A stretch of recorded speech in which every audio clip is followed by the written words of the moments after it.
మారబోతా ఉన్నది. ఇవాళ ఆంధ్రప్రదేశ్ ప్రభుత్వం బనకచెర్లకు ఉన్నటువంటి అడ్డంకులను కేంద్ర బీజేపీ ప్రభుత్వ సహకారంతో నిబంధనలను తుంగలో తొక్కుతూ ఒక్కొక్కటిని అధిగమిస్తూ ముందుకు పోతా ఉంది. కానీ ఈ రాష్ట్ర ప్రభుత్వం, ఈ రాష్ట్రంలో ఉన్న కాంగ్రెస్ ప్రభుత్వం రాష్ట్ర ప్రయోజనాలు కాపాడాల్సింది పోయి, రాష్ట్ర హక్కుల కోసం పోరాటం చేయాల్సింది పోయి, నిమ్మకు నీరెత్తినట్టుగా రేవంత్ రెడ్డి ప్రభుత్వం వ్యవహరిస్తూ ఉంది, పరోక్షంగా సహకరిస్తూ ఉంది. ఈ ప్రాజెక్టు పురోగతికి సంబంధించి ఇటీవల జరిగిన తాజా పరిణామాలు ఏవైతే ఉన్నాయో మీడియా సాక్షిగా ఈ ప్రభుత్వం యొక్క చేతగాంతనాన్ని, ఈ ప్రభుత్వం తెలంగాణ రాష్ట్ర ప్రయోజనాల్ని ఏ రకంగా కాలరాస్తుందో నేను రాష్ట్ర ప్రజలకు వివరించదలుచుకున్నా, ఈ ప్రభుత్వాన్ని కూడా హెచ్చరించదలుచుకున్నా. మొట్టమొదట ఇది కేంద్ర మంత్రి సిఆర్ పాటిల్ గారు మన రాష్ట్ర ముఖ్యమంత్రి రేవంత్ రెడ్డి గారికి రాసిన లేఖ. సిఆర్ పాటిల్ గారు గత నెల 23 సెప్టెంబర్ 2025న ఈ లేఖ రాశారు. మన ముఖ్యమంత్రి రేవంత్ రెడ్డి గారికి 20 రోజుల క్రితం రాసిన లేఖ ఇది. ఈ లేఖలో ఏం రాశారంటే, ద పిఎఫ్ఆర్ అంటే గోదావరి బనకచెర్ల ప్రాజెక్టుకు సంబంధించిన pre feasibility report, the PFR is currently under examination. 1. 2. Further, the government is in receipt of the consensus raised by the state of Telangana on Polavaram Bankacherla link project and is following due process for techno-economic appraisal of the project. అంటే మేము ఈ Polavaram Banakacherla project యొక్క techno economic appraisal యొక్క process కొనసాగిస్తున్నాము, మేము process చేస్తున్నాము అని ఎవరికి రాసిండ్రు? స్వయంగా మన ముఖ్యమంత్రి రేవంత్ రెడ్డికి రాశారు. ఎన్ని రోజుల కింద రాశారు? 20 రోజుల కింద రాశారు. అంటే 20 రోజుల కింద నీకు ఉత్తరం వచ్చినా ఈ రోజు వరకు రేవంత్ రెడ్డి స్పందించాడు. అసలు ఎట్లా చేస్తారు? అప్రైజల్ అనే కాన్సెప్టే రాకూడదు. ఎందుకు రాకూడదు అప్రైజల్ అనే కాన్సెప్టు?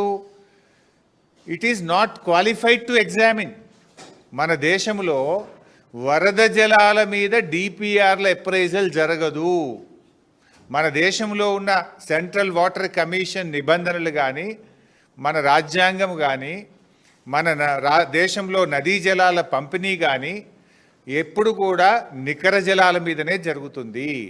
అంటే వరద జలాల మీద అసలు ప్రాజెక్ట్ రిపోర్ట్లే ఉండవు, దాని మీద అప్రైజలే జరగదు. అందువల్ల ఇది వరద జలాల మీద ఎప్పుడైతే ఆంధ్రప్రదేశ్ ప్రభుత్వం సబ్మిట్ చేసిందో, this is not entitled for appraisal. అసలు అది క్వాలిఫైయే కాదు. అయినా కూడా మరి రేవంత్ రెడ్డి గారు అప్రైజల్ చేస్తున్నాము ఇంత క్లియర్గా, the pre feasibility report is under examination అంటే కేంద్ర ప్రభుత్వం పరిశీలిస్తుంది అని కేంద్ర మంత్రి రాష్ట్ర ముఖ్యమంత్రికి రాస్తే ఈ ముఖ్యమంత్రి ఏం చేయాలి? నువ్వు అసలు ఎట్లా ఎగ్జామిన్ చేస్తావు? వరద జలాల మీద ఈ దేశంలో ఇప్పటి వరకు ఏదైనా ఒక ప్రాజెక్టు అనుమతించిండ్రా? వరద జలాల మీద అనుమతించే విధానం ఈ భారతదేశంలో ఉందా? మన చట్టం అనుమతిస్తుందా? నువ్వు ఎట్లా చేస్తావు అని చెప్పి ప్రశ్నించాలి. వినకపోతే సుప్రీంకోర్టు పోవాలి. ఎందుకు మొద్దు నిద్రపోతున్నావు అంటే పరోక్షంగా నువ్వు సహకరిస్తున్నావు. నీ కాంట్రాక్టుల్లో వాటా ఉందా? నీకు పర్సంటేజీలు ఉన్నాయా? ఎందుకు నువ్వు సహకరిస్తున్నావు అని నేను అడుగుతా ఉన్నా. రాష్ట్ర ముఖ్యమంత్రిగా రాష్ట్ర ప్రజల ప్రయోజనాలు కాపాడతావా, నీ స్వార్థం చూసుకుంటావా? ఇది నంబర్ 1. నంబర్ 2, కర్ణాటక ప్రభుత్వం, ఇది కర్ణాటక రాసిన లేఖ. ఇదే గోదావరి బనకచెర్ల మీద కర్ణాటక రాష్ట్ర ప్రభుత్వం కేంద్రానికి రాసిన లేఖ. ఎంత స్పష్టంగా రాసింది ఇలాంటి వాళ్ళు కర్ణాటక ప్రభుత్వం.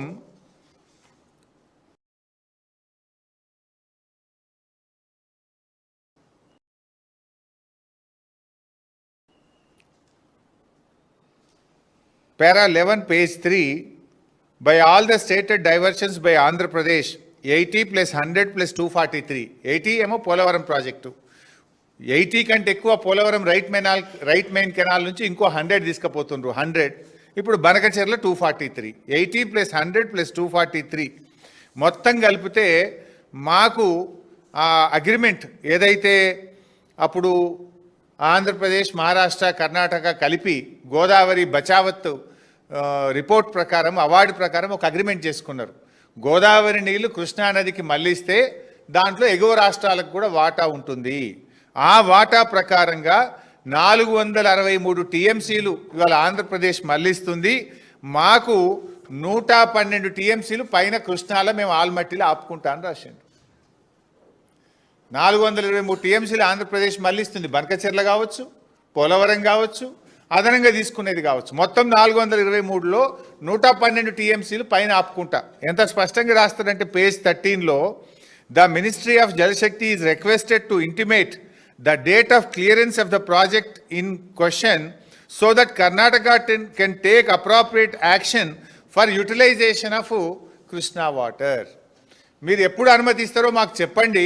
మీరు అనుమతిస్తే ఇక మేము తెల్లారికెళ్ళి మీద నీళ్ళు ఆపుకుంటా, కృష్ణానది జలాలు నేను ఆపుకుంటా మీద అంటుండు. మీరు అనుమతిస్తే మీద నీళ్ళు నేను ఆపేసుకుంటా అంటుండు. ఎవడు నష్టపోతాడు? తెలంగాణ పరిస్థితి రెండింటికి చెడ్డ రేవుడవుతుంది. కింద గోదావరి నీళ్ళు పోతే మీద కర్ణాటక వాడు కృష్ణా నీళ్ళు ఆపుకుంటే మన బతికేం కావాలి? మాకు హక్కున్నది. మాకు గోదావరిలో జరిగిన ఇంటర్స్టేట్ అగ్రిమెంట్ ప్రకారంగా ఆంధ్రప్రదేశ్ ఎన్ని నీళ్లు మళ్లిస్తే పైన కృష్ణాలో మా రేషియో ప్రకారం మేము ఆపుకుంటాము. 112 టీఎంసీలు ఆపుతామని చెప్పి ఇది కర్ణాటక రాసిన ఉత్తరం. ఇక మూడవది మహారాష్ట్ర కూడా రాసింది. ఇది మహారాష్ట్ర ప్రభుత్వం కేంద్ర ప్రభుత్వానికి రాసిన లేఖ. ఇందులో వాళ్ళు ఇంకా రెండు విషయాలు, ఇంకొక కొత్త విషయం కూడా చెప్పారు. ఇందులో ఏమంటున్నారు? ఒకటేమో మా హక్కుగా కృష్ణానదిలో మాకు ఎన్నైతే నీళ్లు గోదావరి అవార్డు ప్రకారం రావాలనో అవి తీసుకుంటాము. అవి కాకుండా మేము వరద జలాల మీద కూడా ప్రాజెక్టులు పంపుతామని రాసిండ్రు. ఇందులో ఏం రాసిండ్రో నేను చదివి వినిపిస్తే చాలా పాయింట్స్ ఉన్నాయి, కానీ నేను క్లుప్తంగా స్ట్రైట్గా I will come to the point. Para 13, page 3, as all water include flood water also, the entitlement of flood waters to the upper riparian state has to be decided first before resorting to appraisal of flood water project in the subject matter. మీరు అసలు flood water మీద appraisal చేయకూడదు. ఒకవేళ చేసేది ఉంటే మరి మహారాష్ట్రకు కూడా ఫ్లడ్ వాటర్ ఉంటుంది కదా, మా వాటా ఎంతనో చెప్పండి. Point number 1.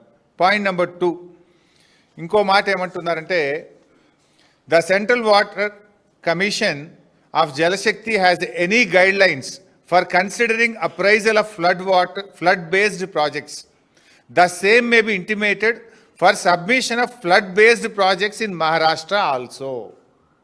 ఫ్లడ్ బేస్డ్ ప్రాజెక్టుకు అప్రైజల్ ఇవ్వచ్చా? నియమ నిబంధనలు వర్తిస్తాయా? ఉంటే మాకు తెలపండి, మేము కూడా గోదావరిలో ప్రాజెక్టులు కట్టుకుంటాము అని వాళ్ళు ఏమంటారు?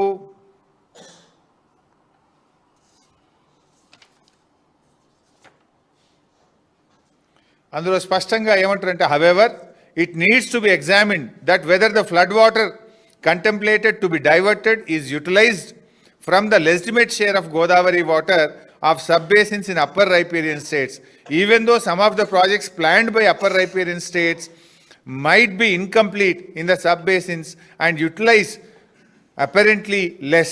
The total planned use of all projects and not the actual utilization in the said sub basins need to be considered while arriving at the exact quantum of water.